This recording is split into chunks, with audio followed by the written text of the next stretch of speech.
La batalla nocturna, 12 horas de locura. Lo que siguió fue una de las batallas más extrañas de toda la Segunda Guerra Mundial. 12 soldados japoneses de élite, entrenados en infiltración y sabotaje, contra aproximadamente 40 milicianos mexicanos armados con rifles viejos, machetes, dinamita de minería y esos lanzallamas caseros que se habían convertido en su arma principal. La batalla se extendió por 12 horas, desde las 3 de la madrugada hasta las 3 de la tarde del 15 de septiembre. Los japoneses, inicialmente confiados, rápidamente se dieron cuenta de que estaban en una situación completamente imprevista. Los mexicanos no peleaban como soldados regulares, peleaban como revolucionarios, usando el terreno, apareciendo y desapareciendo, y sobre todo, usando esos malditos lanzallamas que creaban un caos visual y auditivo indescriptible. El comandante japonés, el sargento Kenji Yamamoto, había participado en las campañas de Manchuria y Filipinas. Era un veterano con 15 años de experiencia militar, condecorado por el emperador personalmente, y había entrenado específicamente para operaciones de comandos costeros. Pero nada en su experiencia lo había preparado para lo que encontró en Veracruz. Los primeros 30 minutos de la batalla siguieron patrones tácticamente predecibles.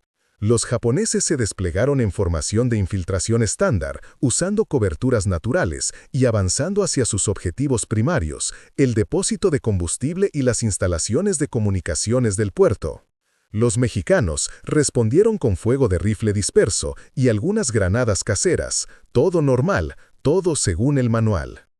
Pero a las 3:30 de la madrugada, todo cambió. Los mexicanos activaron su primer arma secreta. Una red de trincheras conectadas por túneles que habían excavado durante las semanas previas.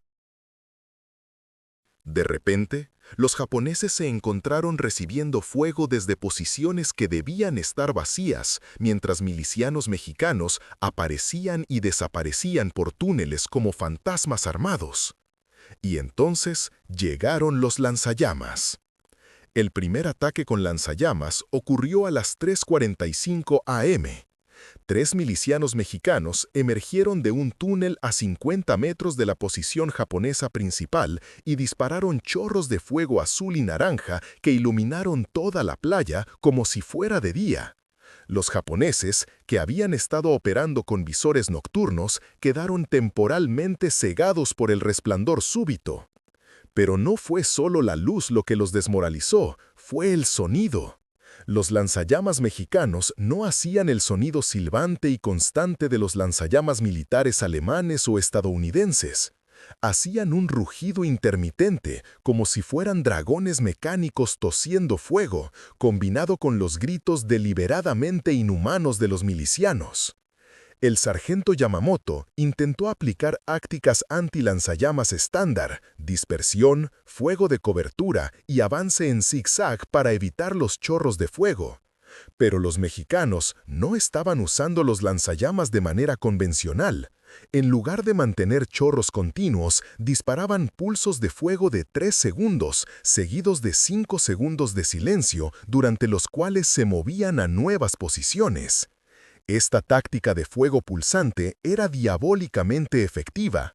Los japoneses no podían predecir dónde aparecería el siguiente chorro de fuego, y los 5 segundos de oscuridad entre pulsos los mantenían en un estado de tensión constante, esperando el próximo ataque. A las 4:15 am, los japoneses habían perdido su formación de combate. En lugar de avanzar hacia sus objetivos, estaban reaccionando defensivamente a los ataques con lanzallamas, tratando de mantenerse fuera de la lema mientras los milicianos mexicanos los conducían gradualmente a una trampa. La trampa era una depresión natural en la playa que los mexicanos habían convertido en una arena de fuego. Era un área circular de unos 100 metros de diámetro, rodeada de posiciones de lanzallamas ocultas en túneles y trincheras. Una vez que los japoneses entraran en esa área, estarían rodeados de fuego desde todas las direcciones.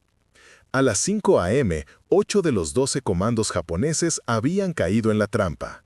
Lo que siguió fue una demostración de guerra psicológica como ninguna otra en la historia militar. Los mexicanos comenzaron lo que llamaban la danza del fuego, una secuencia coordinada de ataques con lanzallamas que creaba la ilusión de estar rodeados por un círculo de dragones. 6 equipos de lanzallamas, posicionados alrededor de la arena, disparaban chorros de fuego en secuencia. Primero el equipo norte, luego el noreste, luego el este y así sucesivamente, creando un anillo de fuego rotatorio que parecía moverse alrededor de los japoneses atrapados. Cada chorro de fuego duraba exactamente 3 segundos, seguido de 5 segundos de oscuridad, antes de que el siguiente equipo disparara desde una dirección diferente. Los japoneses, acostumbrados a enemigos predecibles, no podían anticipar dónde aparecería la próxima llamarada. Era como estar en el centro de un carrusel infernal que giraba de forma impredecible. Pero lo más diabólico era el acompañamiento sonoro. Cada equipo de lanzallamas tenía asignado un tipo específico de grito. Algunos imitaban rugidos de jaguar, otros aullidos de coyote, otros sonidos que parecían salidos de rituales prehispánicos. Cuando los 6 equipos rugían en secuencia con sus lanzallamas, el efecto era como una sinfonía demoníaca que convertía la batalla en una experiencia sobrenatural. A las 6 a.m., los japoneses habían abandonado por completo sus objetivos tácticos. Su única prioridad era salir de esa arena de fuego y regresar a la playa, donde podrían señalar a su submarino para una evacuación de emergencia. Pero los mexicanos no habían terminado con ellos. Habían preparado una segunda trampa: el camino del infierno. Era un sendero aparentemente seguro que conducía de vuelta a la playa, pero que estaba flanqueado por posiciones de lanzallamas ocultas cada 20 metros. Cuando los japoneses comenzaron su retirada, se encontraron con que cada tramo del camino se convertía en una nueva pesadilla de fuego. Fue durante esta retirada que ocurrió el momento más surrealista de toda la batalla. Uno de los comandos japoneses, el soldado Hiroshi Tanaka, quedó separado de su grupo y se refugió detrás de unas rocas cerca de la playa. Un miliciano mexicano llamado Guadalupe Vázquez lo encontró allí, temblando y claramente en shock. En lugar de disparar, Vázquez hizo algo completamente inesperado. Encendió su lanzallamas portátil y comenzó a disparar chorros de fuego al aire, como fuegos artificiales, mientras gritaba «¡Viva México! ¡Viva México!» una y otra vez. Tanaka, según su propio testimonio capturado después de la guerra, pensó que el mexicano se había vuelto loco y estaba celebrando matándolo de la manera más espectacular posible. Se rindió inmediatamente, gritando «Surrender, surrender» en inglés, porque no sabía cómo decir «me rindo» en español. Pero Vázquez no lo estaba amenazando, estaba celebrando. Para él, haber acorralado a un comando japonés de élite usando un lanzallamas casero hecho con partes de automóvil era la victoria más grande de su vida. Tanaka se convirtió en el primero prisionero de guerra japonés capturado en territorio mexicano, y todo por un malentendido cultural en medio de una batalla que ya de por sí era compleja. Los soldados japoneses estaban aterrorizados por los lanzallamas mexicanos. ¿Te imaginas que los temibles soldados del Imperio del Sol Naciente, los mismos que conquistaron medio Pacífico y que el mundo entero respetaba por su disciplina militar, estuvieran absolutamente aterrorizados por mexicanos armados con lanzallamas? Suena imposible, ¿verdad? Pero esto no es ficción, no es una película de Hollywood, ni una leyenda urbana. Esto pasó aquí, en México, específicamente en Veracruz, durante uno de los episodios más bizarros y desconocidos de la Segunda Guerra Mundial. Estamos hablando de soldados japoneses veteranos, entrenados para morir por el emperador, que literalmente temblaban cuando veían aparecer a los mexicanos con sus armas improvisadas de fuego. ¿Cómo carajo llegamos a esta situación tan surrealista? ¿Qué demonios estaban haciendo soldados japoneses en territorio mexicano? Y más importante aún, ¿por qué estos guerreros, conocidos por su valentía, le tenían tanto miedo a los lanzallamas mexicanos que preferían rendirse antes que enfrentarlos? Para entender esta historia que parece sacada de una dimensión paralela, tenemos que viajar a un México de 1942, en plena Segunda Guerra Mundial, cuando nuestro país tomó una de las decisiones más valientes y locas de su historia moderna: declararle la guerra al eje. Sí, México contra Alemania, Italia y Japón. Y créeme, las consecuencias fueron mucho más intensas de lo que cualquier presidente pudo haber imaginado. El México de 1942, entre la neutralidad y la locura. Para entender por qué soldados japoneses terminaron en suelo mexicano siendo perseguidos por lanzallamas, necesitamos regresar al México de Ávila Camacho. Era 1942 y el mundo estaba completamente en llamas. Europa había sido conquistada por los nazis, Pearl Harbor había despertado al gigante estadounidense, y en el Pacífico los japoneses parecían imparables, tomando Filipinas, Singapur y avanzando como una máquina de guerra perfectamente engrasada. México, por su parte, había intentado mantenerse neutral. Manuel Ávila Camacho era un presidente que prefería la diplomacia a los conflictos, y francamente, México tenía suficientes problemas internos como para meterse en una guerra mundial. La situación apenas se recuperaba de décadas de revolución, la economía estaba frágil, y la última cosa que necesitábamos era pelear contra las potencias militares más poderosas del planeta. La situación interna de México en 1942 era un caos controlado. Teníamos un ejército de apenas 55,000 hombres, equipado principalmente con rifles Mauser de 1936 y algunas ametralladoras Lewis que habían sobrevivido desde la Primera Guerra Mundial. La Marina mexicana era prácticamente inexistente: 3 cañoneros, 2 destructores viejos y algunos patrulleros costeros que más bien parecían barcos pesqueros armados. Era patético comparado con cualquier marina europea o asiática. Pero lo más interesante del México de 1942 era la mentalidad de su gente. Los veteranos de la Revolución Mexicana todavía estaban vivos, todavía recordaban cómo habían derrotado a ejércitos mejor equipados usando ingenio, conocimiento del terreno y una brutalidad táctica que había sorprendido al mundo entero.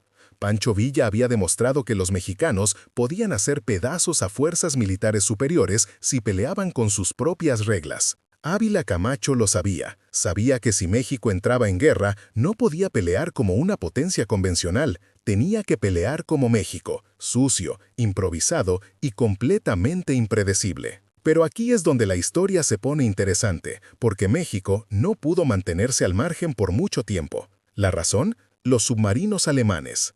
Sí, los famosos U-boats nazis comenzaron a hundir barcos petroleros mexicanos en el Golfo de México. El Potrero del Llano y el Faja de Oro, 2 buques tanque mexicanos, fueron torpedeados en mayo de 1942, matando a 13 marineros mexicanos. Pero no fue solo el ataque lo que enfureció al gobierno mexicano, fue la manera despectiva en que los alemanes respondieron a las protestas diplomáticas. El embajador alemán prácticamente se burló de las demandas de compensación, sugiriendo que México debería mantenerse fuera de asuntos que no comprendía. Error garrafal. Acababa de insultar a un país que había nacido desafiando imperios. ¿Y qué hizo México? Algo completamente inesperado y, francamente, una locura total. El 22 de mayo de 1942, México le declaró la guerra al eje. Un país con un ejército pequeño, equipado con armas de la Primera Guerra Mundial, le declaraba la guerra a Alemania, Italia y Japón. Era como si un chihuahua le ladrara a un león, un tigre y un oso al mismo tiempo. Pero aquí viene lo más increíble. Esta decisión no fue solo simbólica. México realmente se preparó para la guerra, y de una manera que nadie esperaba. El general Lázaro Cárdenas, expresidente y ahora secretario de la Defensa Nacional, comenzó a organizar un plan de defensa que incluía algo revolucionario para la época: la formación de milicias civiles armadas con armas improvisadas, incluyendo los famosos lanzallamas caseros. Cárdenas había estudiado la guerra en Europa y se había dado cuenta de algo crucial. Las tácticas convencionales no iban a funcionar para México. Si los alemanes o japoneses decidían invadir, México tenía que convertir cada puerto, cada ciudad costera en una trampa mortal. Y la clave de esa estrategia eran las armas de terror psicológico. La idea de los lanzallamas caseros surgió de los veteranos de la Revolución que recordaban cómo los federales se aterrorizaban cuando los villistas quemaban los campos petroleros de Tampico. El fuego, descubrieron, no solo era un arma física, era un arma psicológica que podía quebrar la moral del enemigo más disciplinado. La amenaza real, Japón tenía planes para México. Ahora, antes de que pienses que todo esto era paranoia mexicana, déjame contarte algo que va a volarte la cabeza. Japón realmente tenía planes para atacar México. No es broma, no es teoría conspirativa, son documentos oficiales que se descubrieron después de la guerra. Los estrategas japoneses habían identificado a México como un objetivo secundario perfecto. ¿Por qué? Porque México era el único país latinoamericano que había entrado activamente en la guerra del lado de los aliados, porque tenía petróleo que los japoneses necesitaban desesperadamente y porque atacar México significaría abrir un segundo frente en América del Norte, obligando a Estados Unidos a dividir sus fuerzas. El plan japonés, conocido internamente como Operación Cherry Blossom at Night, Operación Flor de Cerezo en la Noche, era mucho más elaborado de lo que cualquiera podría imaginar. Los japoneses habían estudiado meticulosamente las costas mexicanas, habían identificado 47 puntos potenciales de desembarco y tenían mapas detallados de la infraestructura petrolera del país. Pero lo más impresionante era el nivel de inteligencia que habían reunido. Durante 1941, antes de Pearl Harbor, agentes japoneses disfrazados como mercaderes, pescadores y hasta turistas habían recorrido toda la costa mexicana del Pacífico. Tenían informes detallados sobre las defensas de cada puerto, conocían los horarios de los guardias, sabían dónde estaban los tanques de combustible más vulnerables. El almirante Isoroku Yamamoto, el mismo que planificó Pearl Harbor, había aprobado personalmente 3 fases de operaciones contra México. La primera fase contemplaba ataques submarinos a las costas mexicanas del Pacífico, desembarcos de comandos en puntos estratégicos como Acapulco y Mazatlán, y la posibilidad de establecer bases temporales en territorio mexicano para sabotear la producción petrolera y crear caos en la retaguardia aliada. La segunda fase era aún más ambiciosa, establecer una cabeza de playa permanente en algún punto de la costa mexicana del Pacífico, probablemente en Baja California, para usar como base de operaciones contra California. Los japoneses habían calculado que podrían mantener una fuerza de hasta 5.000 hombres en territorio mexicano si lograban establecer líneas de suministro submarinas eficientes. La tercera fase, que solo se activaría si las primeras 2 tenían éxito, contemplaba nada menos que la invasión completa de la costa del Pacífico mexicano, con el objetivo de controlar los pozos petroleros de Tampico y crear un estado títere japonés en territorio mexicano. Suena como ciencia ficción, ¿verdad?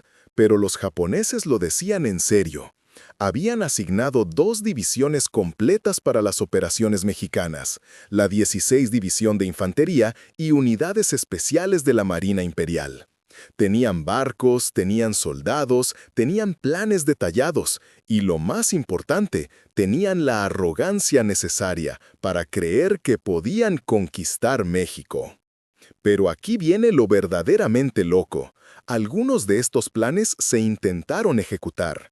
Entre 1942 y 1943, submarinos japoneses clase I-16, I-19 e I-20 realmente operaron en aguas mexicanas.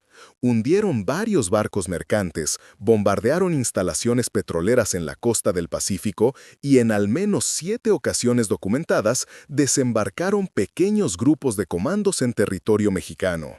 La mayoría de estos desembarcos fueron operaciones de reconocimiento, comandos que llegaban de noche, tomaban fotografías, medían distancias, identificaban objetivos y regresaban a sus submarinos antes del amanecer. Pero 3 de estos desembarcos se convirtieron en combates reales cuando se encontraron con patrullas mexicanas.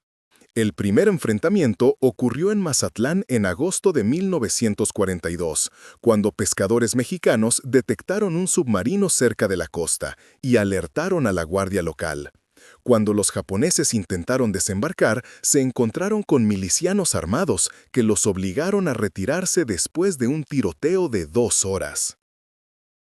El segundo fue en Acapulco, en octubre de 1942, donde comandos japoneses lograron sabotear un depósito de combustible, pero fueron perseguidos por militares mexicanos durante 3 días por la sierra hasta que finalmente lograron regresar a su submarino.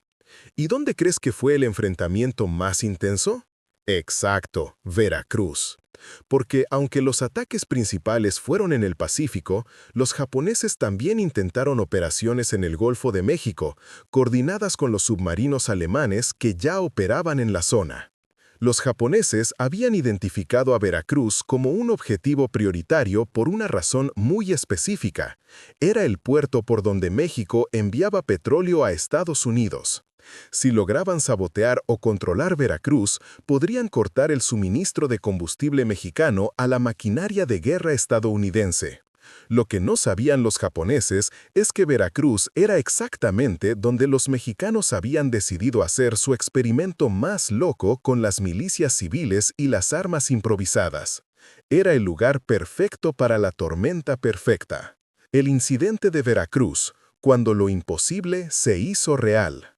Todo comenzó en la madrugada del 15 de septiembre de 1942. Irónico, ¿verdad? Justo el día de la independencia. Un submarino japonés I-19, comandado por el capitán Takaichi Kinashi, emergió cerca de las costas de Veracruz bajo la cobertura de la oscuridad. Su misión era doble: bombardear las instalaciones petroleras de la zona y desembarcar un comando de 12 soldados de élite para sabotear la infraestructura portuaria. Lo que los japoneses no sabían es que los mexicanos los estaban esperando. No porque tuvieran un sistema de inteligencia súper sofisticado, sino porque un pescador veracruzano llamado Evaristo Maldonado había reportado luces extrañas en el mar 2 noches antes. Las autoridades militares mexicanas, paranoides por los recientes ataques alemanes, habían reforzado la vigilancia costera. Cuando los japoneses intentaron el desembarco en una playa cerca del puerto, se encontraron con algo para lo que no estaban preparados: milicianos mexicanos armados con las armas más improvisadas y aterradoras que habían visto en su vida. ¿Recuerdas que te mencioné los lanzallamas caseros? Aquí es donde entra la parte más increíble de toda esta historia. Los mexicanos, con su característico ingenio para resolver problemas con recursos limitados, habían desarrollado armas de fuego improvisadas que, aunque primitivas, resultaron ser psicológicamente devastadoras. Los lanzallamas mexicanos no eran como los sofisticados lanzallamas alemanes o estadounidenses. Eran creaciones completamente improvisadas, desarrolladas por mecánicos y herreros de Veracruz bajo la supervisión de veteranos de la Revolución Mexicana que recordaban las tácticas de guerrilla. Básicamente, eran tanques de gasolina conectados a mangueras reforzadas con un sistema de ignición que convertía el combustible en chorros de fuego de hasta 15 metros de alcance. Sonaban como dragones mecánicos cuando se activaban. Producían llamas de colores extraños debido a los aditivos caseros y creaban un estruendo ensordecedor que se podía escuchar a kilómetros de distancia. Pero la verdadera genialidad de estos lanzallamas no estaba en su sofisticación técnica, sino en su diseño psicológico. El veterano Bonifacio Herrera, que había peleado con Villa en Celaya, había estudiado el efecto que el fuego tenía sobre los enemigos durante la Revolución. El fuego no solo quema el cuerpo, decía, quema el alma. Los herreros veracruzanos, dirigidos por un genio improvisado llamado Eustaquio Morales, habían desarrollado 3 tipos diferentes de lanzallamas caseros. El primero, al que llamaban el dragón, era el más grande, un tanque de 200 litros montado sobre ruedas con una manguera de 20 metros que podía disparar llamas continuas durante 10 minutos. Sonaban como dragones mecánicos cuando se activaban. Producían llamas de colores extraños debido a los aditivos caseros y creaban un estruendo ensordecedor que se podía escuchar a kilómetros de distancia.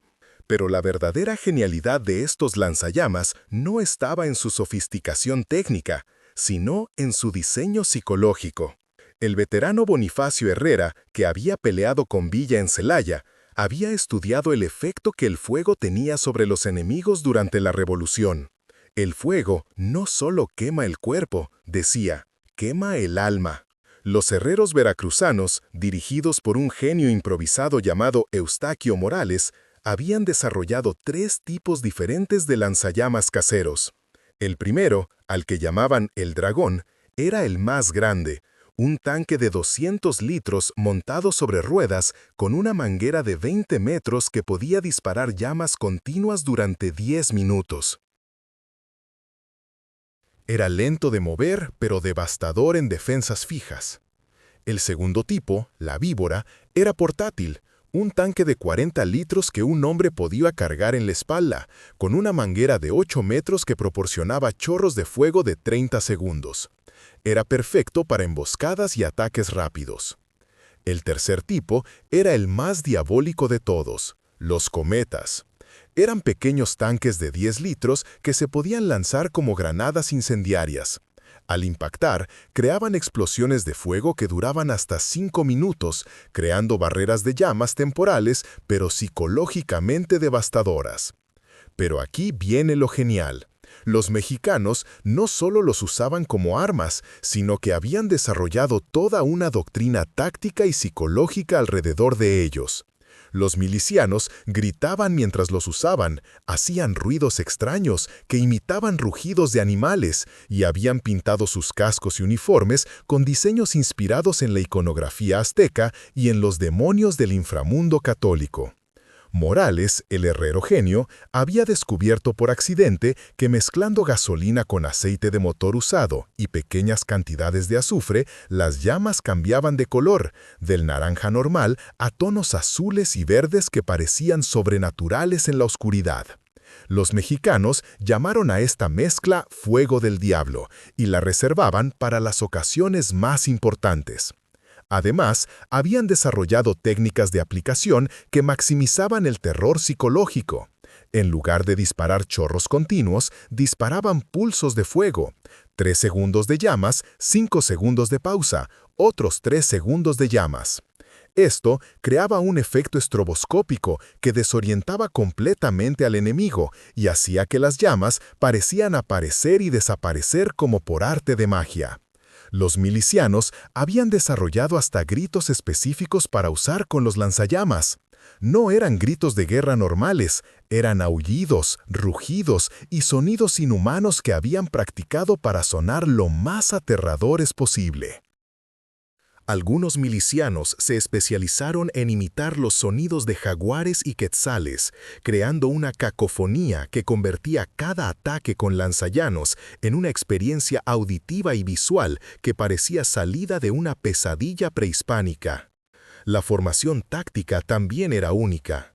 Los lanzallamas nunca operaban solos, siempre iban acompañados de 2 guardianes armados con rifles y machetes, cuyo trabajo era proteger al operador del lanzallamas mientras recargaba o reposicionaba. Además, cada equipo de lanzallamas tenía un iluminador, un miliciano cuyo único trabajo era crear efectos visuales adicionales usando antorchas, bengalas caseras y pequeños fuegos de distracción.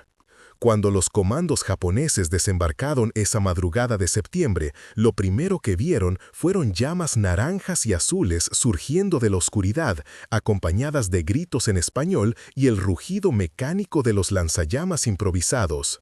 Uno de los soldados japoneses, según documentos capturados después de la guerra, escribió en su diario: «Los mexicanos pelean como demonios de fuego. Sus armas hacen ruidos que nunca había escuchado, y cuando atacan parece que el inframundo se ha abierto.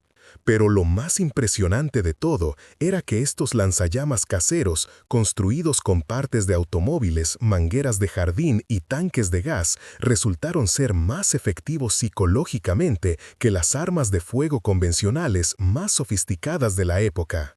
Los japoneses habían entrenado para enfrentar ametralladoras, morteros, incluso lanzallamas militares estándar, pero nadie los había preparado para enfrentar dragones mecánicos operados por mexicanos que rugían como jaguares. La batalla nocturna, 12 horas de locura. Lo que siguió fue una de las batallas más extrañas de toda la Segunda Guerra Mundial.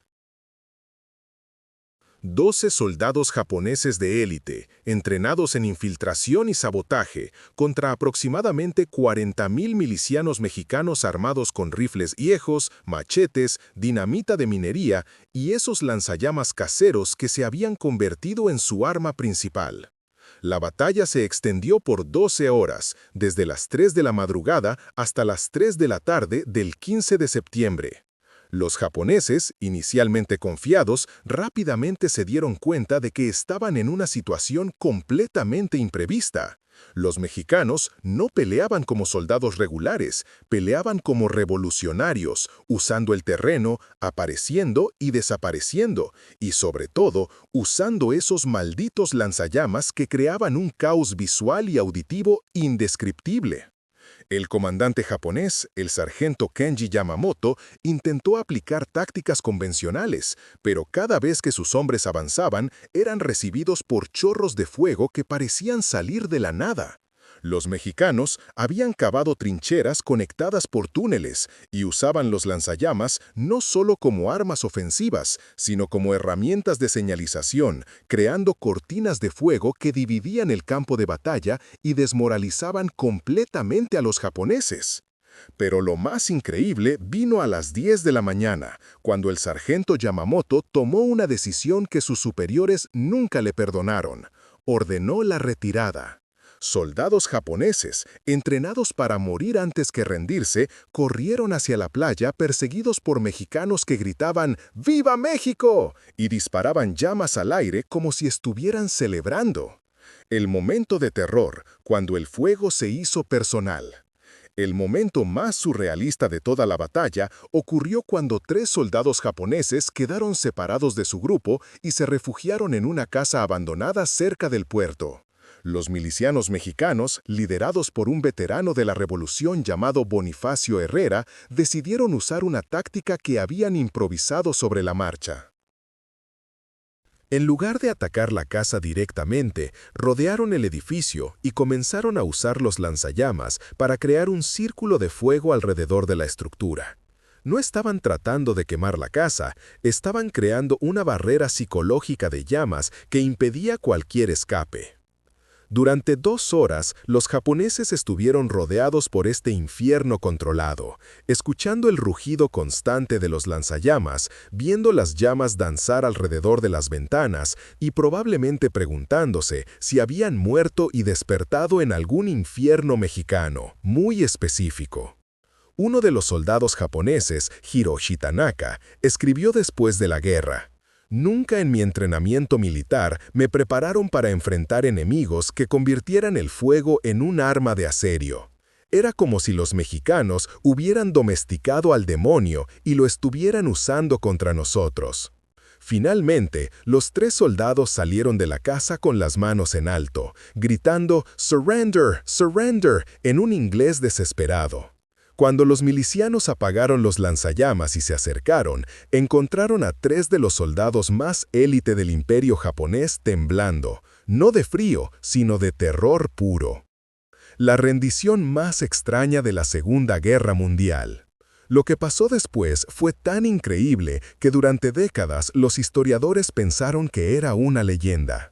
Cuando el capitán Kinasi vio desde su submarino que su comando había sido derrotado por milicianos con armas improvisadas, tomó una decisión que sus superiores consideraron la mayor deshonra de su carrera. Envió una señal de radio pidiendo un alto el fuego.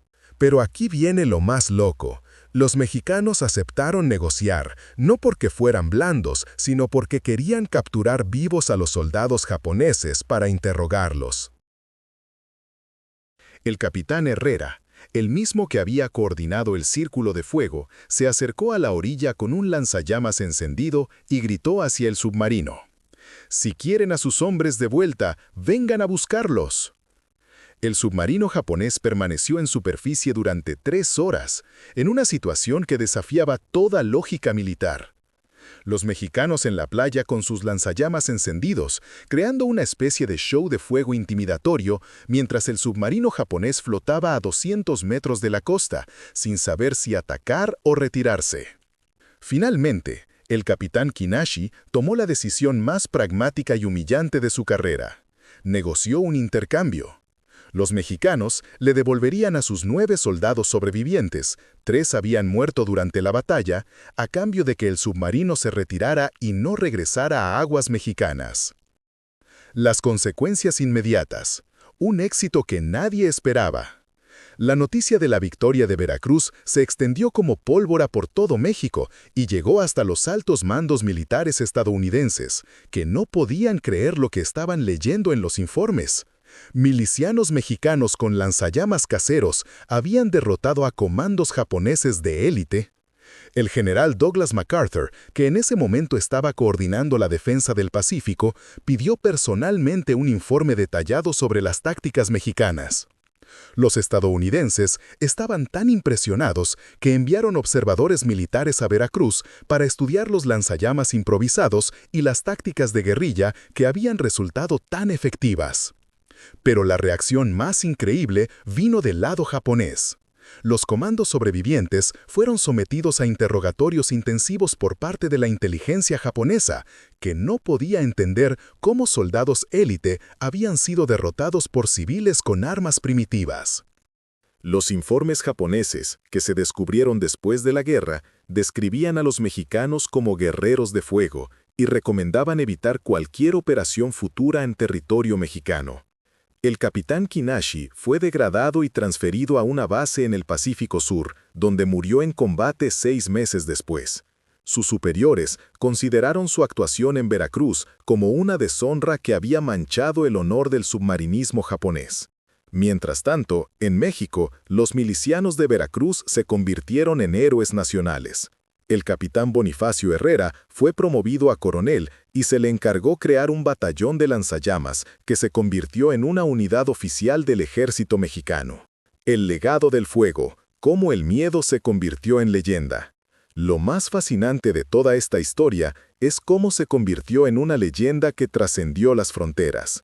Durante el resto de la guerra, la Marina Imperial japonesa incluyó en sus manuales de operaciones una sección específica sobre tácticas de fuego mexicanas y recomendaba extrema precaución al operar cerca de costas mexicanas.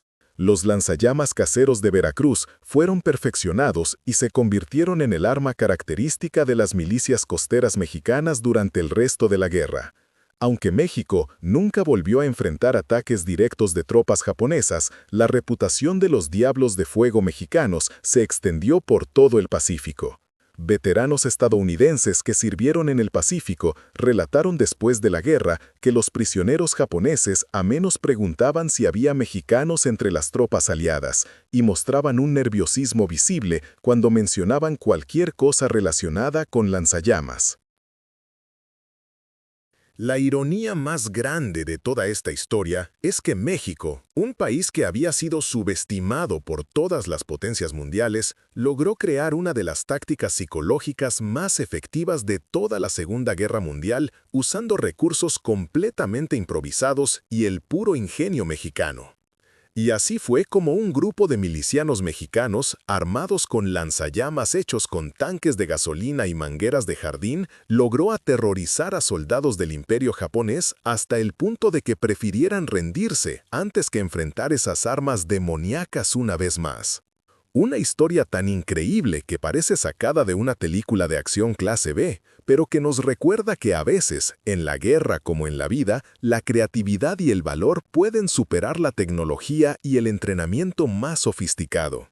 Los japoneses llegaron a Veracruz esperando enfrentar a soldados, se encontraron con demonios de fuego que hablaban español y gritaban «¡Viva México!» mientras convertían la noche en día con sus llamas improvisadas. Pero dime tú, ¿Conocías esta historia completamente loca de la Segunda Guerra Mundial? ¿Qué otros episodios increíbles y olvidados de la historia mexicana te gustaría descubrir? Déjalo en los comentarios, y si te voló la cabeza saber que soldados japoneses le tuvieron miedo a lanzallamas mexicanos caseros, no olvides darle like y suscribirte, porque aquí seguimos desenterrando las historias más bizarras e increíbles que te harán preguntar, ¿de verdad esto pasó en México?